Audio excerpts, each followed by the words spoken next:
both teams debuted new quarterbacks last week. So after missing 3 games with an MCL injury, Blake Shapen returned. He was the starter coming into the season for Baylor.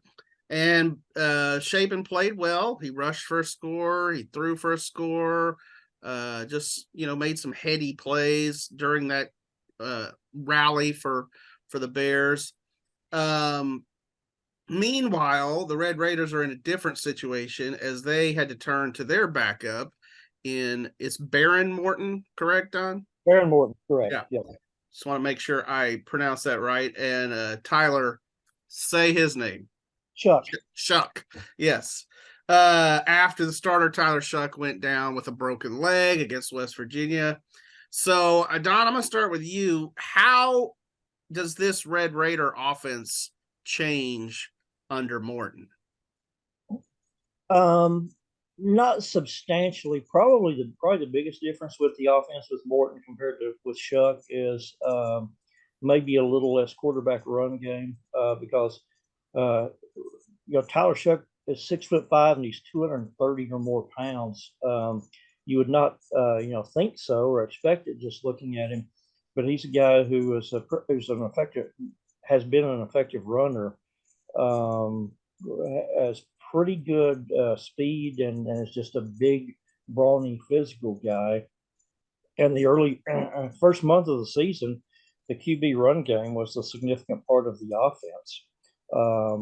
Probably, I guess, he had 100. He was over 100 yards rushing at Wyoming, and in the Oregon game, or maybe his Tarleton State game, I think he had 145 yards gross rushing minus the yards lost to sacks. So that was something that they used and took advantage of when he was there. And now, as you mentioned, he suffered a fractured fibula at West Virginia. Going to be down minimum of 6 to 8 weeks.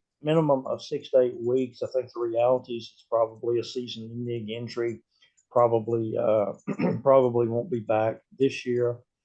It's not to say that Behren Morton can't run.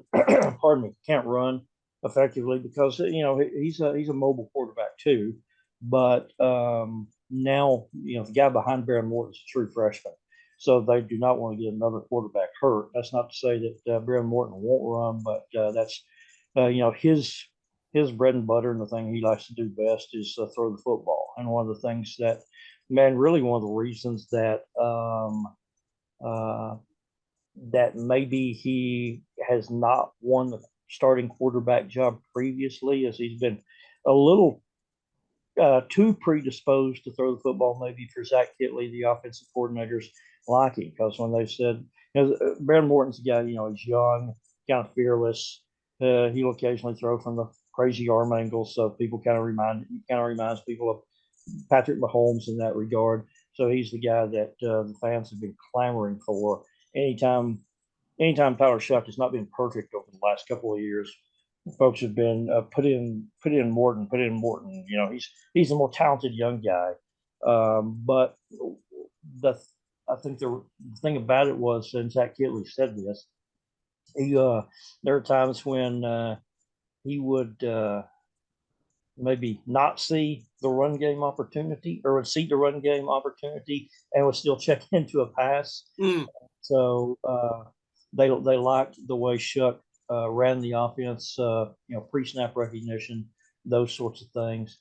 But all that aside, Behren Morton's a guy who's, he's a highly recruited guy, could have gone a lot of different places, top 50, I think, recruit in Texas when he was coming out of Eastland High School. And so now he has a long runway to be the guy. But pretty much immediately, though, there's also an injury concern with him because he went down hard on his shoulder up there at West Virginia, third quarter of that game. They finished the game. He played the full game last week, but last week he did not throw in practice. The shoulder is banged up enough that it was that sore that Joey McGuire said, let's just get him to game day. If we have him throwing on Tuesday and Wednesday, then that's just using bullets, so to speak, and maybe would further aggravate the soreness that he was dealing with. So he was seeing the trainer he was in a training room pretty much every day last week, and I'm sure it still has been this week. Now Joyce said that he would throw a couple of days this week. They anticipated Tuesday and Thursday that he would be, they would let him throw the football. But no, that's another thing to be aware of in this game is if he gets hit on the shoulder, his shoulder's already hurt. Wow. Yeah. So it sounds to me like Morton can't shuck the defenders in the running game quite like the incumbent. So you can use that, Don, in your columns and stuff if you want. They saw Shough Baylor did last year, and that was probably the DB's high water mark of the season. They had several interceptions in that game, probably played their best game. Maybe Shough forced a couple, but at any rate, we'll see how Behren Morton does on Saturday. So Zach, as far as Blake Shapen, a little bit different situation in that, right. He's not the backup. He was the starter and was out with injury and now is back. So how does the offense change under him compared to Sawyer Robertson? Well, from an emotional standpoint, there's just a connection there that, that is unmatched, right? He's been the starter for 2.5 years now. So, I know Monterey Baldwin, I know I'm writing about him this week. He, the connection that they have is hard to beat. Right. And, that I think that from an emotional standpoint really sets him apart from Sawyer Robertson. Not to say that Robertson can't get there in the future, but Baylor or Shapen has been around. And then on the field, I think Shapen really, gives a little bit more creativity once he gets outside of the pocket, a little bit more maybe athleticism and just kind of making that quick right decision kind of on the run, as opposed to Sawyer Robertson, who I think, well, he is pretty athletic, or can be, is much more of a pure pocket passer. I don't know. So, I think that Shapen is just way more dynamic, and he's more kind of ingrained in what Baylor wants to do offensively, and there's a connection there that, is hard to beat. Yeah, of course, has some skins on the wall, including a Big 12 championship. That's, that's not nothing. And you mentioned just his dynamic ability to kind of get out of the pocket and make plays. I thought you and I were talking about it at one point. One of the most just sort of unique plays, I guess. I don't know. I'm trying to see how to describe it. There was a 2-point pass where Blake was kind of trying to make something happen. There was nobody open. And at one point in scrambling away from the defense, he had his back to the end zone. And then he pivoted back around and found a guy open for the pass. And it was just like, okay, that was shades of Patrick Mahomes there. I know that's high praise out there in West Texas. We know what Pat did, and what he still continues to do. He did have he also had a little underhand pass. Remember, Zach? Absolutely. I was thinking during that game, I was thinking that looked like Mahomes too. Yeah, no kidding. Yeah. So little shovel. Yeah. It was pretty sweet. I think more and more quarterbacks are trying those kind of things, probably inspired by Mr. Mahomes. So go ahead, Don. I was going to say, jumping in here for just a moment, that Sure. The quarterback aspect is kind of interesting.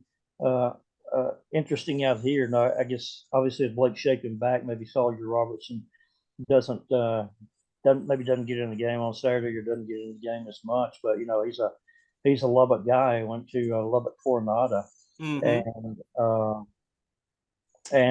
he and Behren Morton actually, they came out the same year, and both guys were Texas top 50 recruits, and I believe Tech kind of chose Behren over Sawyer, Because of course every team wants to get their quarterback, and a lot of teams, a lot of schools don't take more than one in a class, and so after I think Tech kind of had, even though they liked Sawyer, they kind of regarded Behren Morton a little bit higher. But that's an interesting angle.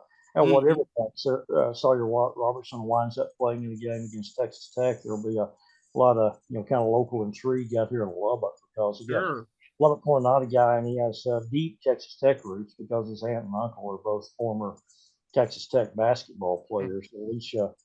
Alicia Robertson, now Ellis, who was a Lady Raiders player under Marcia Sharp, and her husband's Andy Ellis, who was a 6'10", really good 6'10" kind of post player forward for Bob Knight's really good teams back there about 20 years ago. So like I say, whenever Sawyer gets in, there'll be a lot of folks in Lubbock and West Texas taking notice.